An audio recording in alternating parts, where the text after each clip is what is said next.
Good morning again, everyone. Today we are gathered on this Sunday when we remember the sacrifices that many made for the freedoms that we enjoy today. And in the context of this worship service,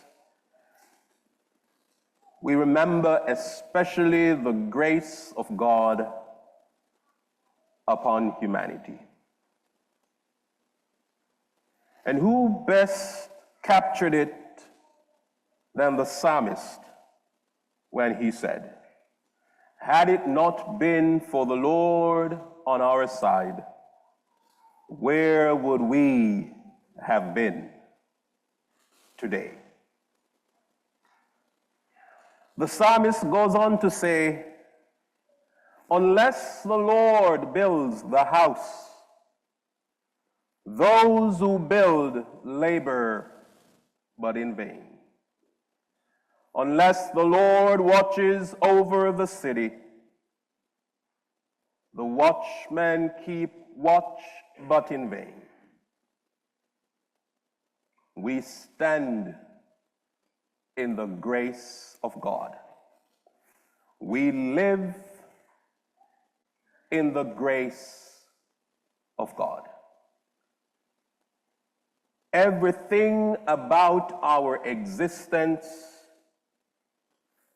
is because of the grace of God. It is no wonder the hymn writer penned one of the most famous hymns of all times for the Christian faith. "Amazing grace, how sweet the sound that saved a wretch like me. I once was lost, but now I am found. Was blind, but now I see." On this day, I wish to speak with us about remembering God's grace. But to begin, I want you to help me to preach this sermon. Are you ready? I think I felt some hearts sunk. Don't be afraid. I'm not going to call anyone to come up here. But as we talk about God's grace, I want us to attempt, if you will, to personalize this grace, to identify the reality of this grace in each of our lives. But first, let me offer a simple definition of the word grace. It is said that grace is God's unmerited favor. Grace is God's unmerited favor. In other words, God shows us kindness and benevolence in spite of us, and not because of anything that we do or did to deserve it. Now, can anyone think of an instance in your life where you can identify that God was good to you? Not because you deserved it, but because God is simply a loving, caring, compassionate, and benevolent God. And I will kick off with that. Now, I remember growing up as a child. I was a little bit of a troublemaker, if you can call it that. Mischievous, if you can call it that as well. Very busy. And I would get into trouble from time to time. I'm pretty sure I'm not the only one who got into trouble as a child here. And every time I got into trouble, because, Back in those times, it wasn't punishable for a parent to apply the rod to the child. Anyone inside here ever gotten a beating? Yeah, a beating? Yeah. Have you ever? A spanking? Yeah. A slap? Yeah. You can identify with that, right? It caused you to straighten up. And because I knew my mom didn't play around, my mom was like this, anything she caught at that time, it was coming. Because she usually said to me, I will give you enough rope to hang yourself. Ever heard that one before? In other words, you get so much leeway, you get so much grace, you get so much forgiveness, but the cup will be full one day, and when it runs over, you don't want to be standing in the judgment of my mom. So whenever I knew that the transgression was severe enough to cause my mom to be angry enough to put those slaps on, there were many times I remember praying, God, if you get me out of this trouble, I will never do it again. Anyone else inside here prayed that prayer before? But as soon as God would get me out of the trouble, I would return to my old ways. Am I the only one who did that? But God was gracious. And in spite of me breaking my promises time and time again, God would still help me. Now, of course, God is a holy God. And God despises transgressions. But I comfort myself in the knowledge that God still loves the transgressor. And no matter what we do, no matter who we are, no matter where we are from, we all stand in this amazing grace of God. The Apostle Paul puts it this way, where sin abounds, grace abounds even more. In other words, for every one sin, there is a double portion of grace.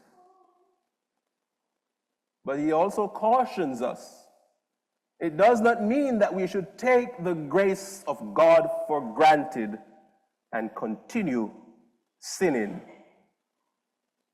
but rather we should show gratitude for this grace that God shows us.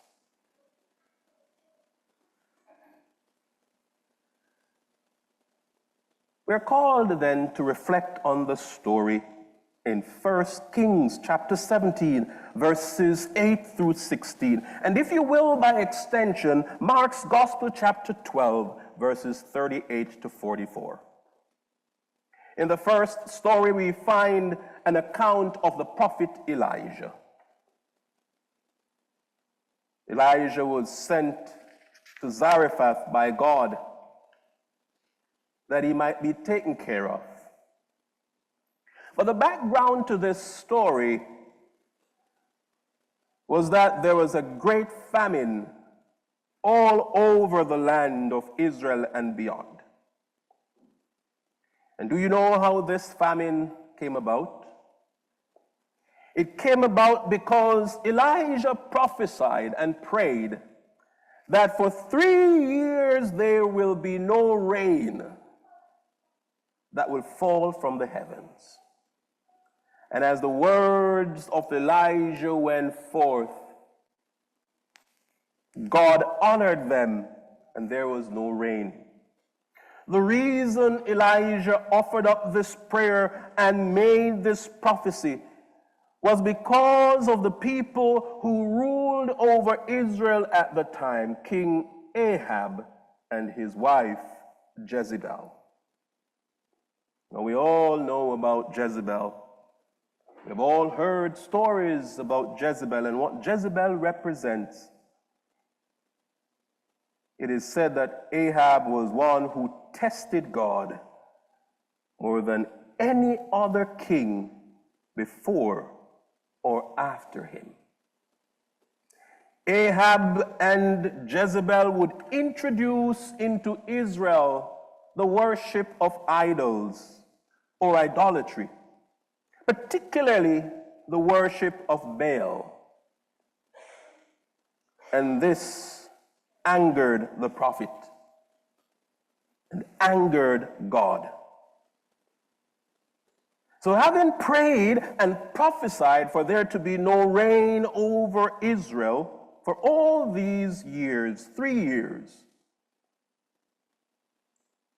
God would send Elijah to a place called Cherith, where he would have been fed by ravens as he hid by the brook. And then one day the brook dried up, and God said, "Go to Zarephath, and there a widow will take care of you."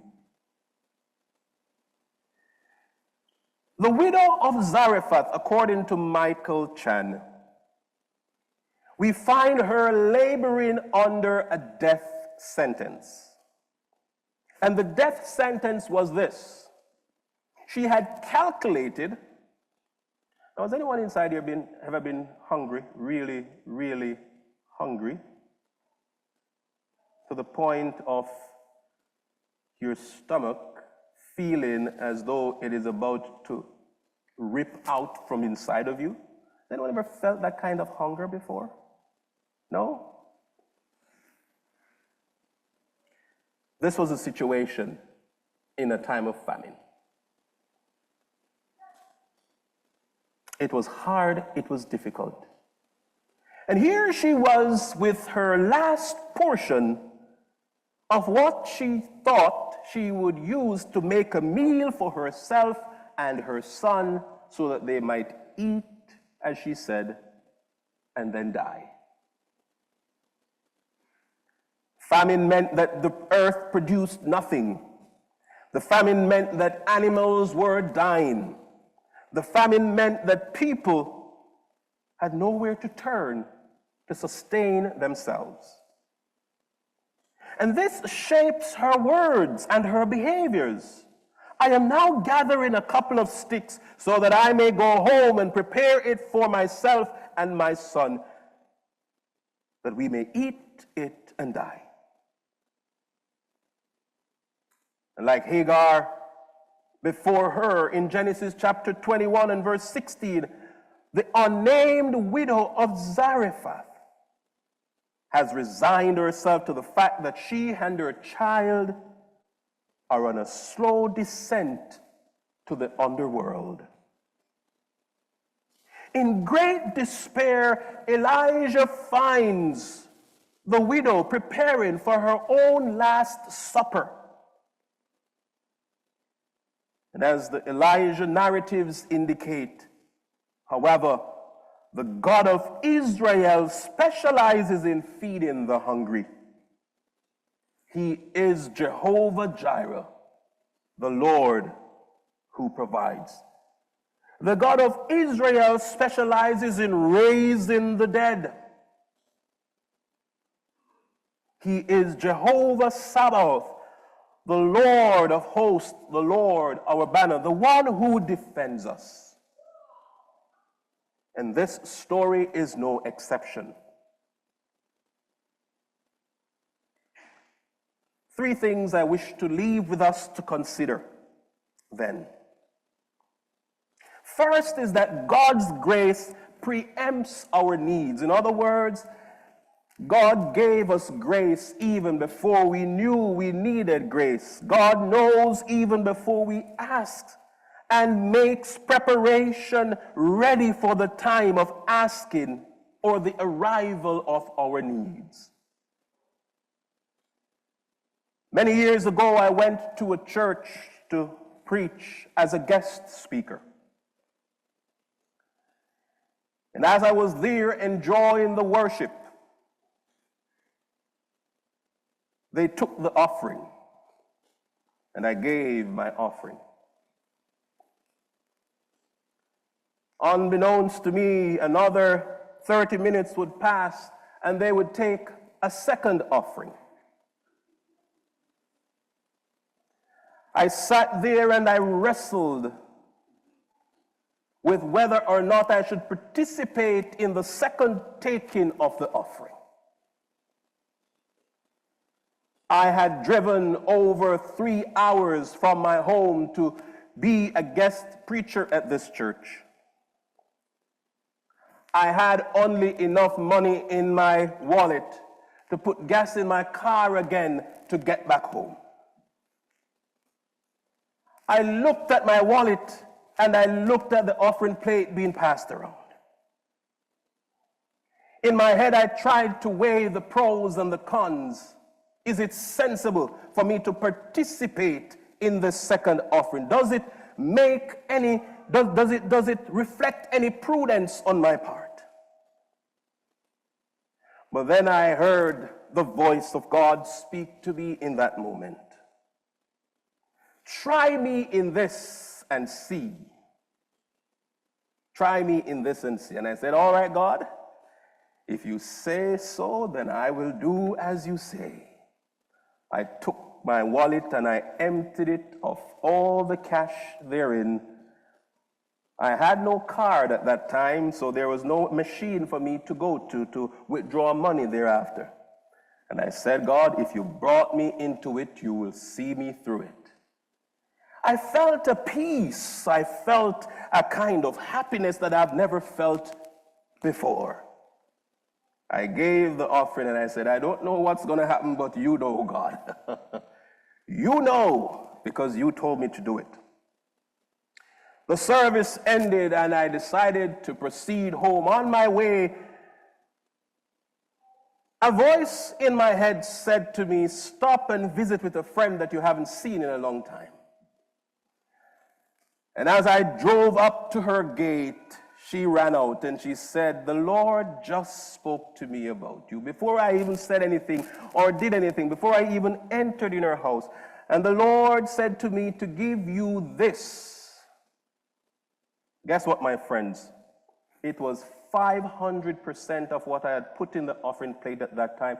I was able to buy gas to go home, and I had interest on what I had deposited in the offering plate. I had extra. In Jamaica, we would say brata, right? I had more than I could even imagine to have received from God. God said to me, try me in this and see. I don't know if any of you have ever had such an experience where the Lord tested you, where the Lord called you to obedience to a particular thing, where the Lord said, prove me in this and see. Just like the woman, the widow at Zarephath, Elijah said to her, try me and see, try the Lord and see. And the promise was that your barrel will not be empty anymore with flour. Your cruse will not run out of oil anymore, for the Lord God, Jehovah Jireh, will provide. We find a similar account, if you will, in the New Testament story where Jesus recounted to the disciples that the widow, and we know the story of the widow's mite, that even though numerically, even though statistically, even though on the face of it she gave less than everyone who came and put their money in the offering plate or in the offering basket, Jesus said this widow has given more than every single person who has given here. And the reason Jesus said this was because when we give from the heart, Jesus was not reckoning a giving of quantity, but rather a giving of quality. When we give sincerely, when we remember the grace of God, the kindness of God, what God has done for us, and then we decide to pay it forward, Jesus reckons that that is a giving that cannot be compared to any other. kind of giving. What is our lesson from this widow then? We learn that God will provide at all times. And God preempts our needs, for God knows them even before we make an ask of him. The second thing we learn is that God's grace meets us at our point of need. And it is good to keep that in the back of our minds. I tell you another story of my life. There was a time in my life when I worried about everything. In other words, because of the nature of my mind, if there was anything that could go wrong about a situation, I would always be thinking about the worst case scenario. And it would get me all tied up in knots on the inside, and I would worry, and I would worry, and I would worry. Is there anyone inside here who is like that or was like that? I would worry about everything. And then one day I was sitting in my living room and I was worrying about the church because I wanted to grow the church. But there didn't seem to be any possibility of growing the church because most of the folks there were elderly folks, and they were poor folks, and they were rural folks that never had the means, whether it is the strength of body or the strength of pocket, to join in a mission or a plan to grow the church. And the Lord confronted me in that moment, and the Lord said to me, "What are you worrying about? Can you change anything by worrying? Is there anything that you can affect in a positive way by worrying?" And in that moment, I was freed, if you will, of that pain of worrying. I have not known what it is to worry since that day, to the point where sometimes I upset my wife because there would be a situation that it would seem that I need to be worrying about that situation, but I would be there nonchalant and going about easy as though nothing was wrong and nothing was happening. It's because I have received that peace from God, that assurance that if God is in control, there is absolutely nothing that I need to worry about. I need to be concerned about absolutely nothing, for Jesus said, if God feeds the sparrows of the air who do not work and do not toil, if God can clothe the lilies of the fields, if God can do all these things, how much more will God take care of you? And I am a living testimony here today that God meets us at our point of need. God attends to us when we need him to do so, and he never fails in delivering on his amazing benevolence.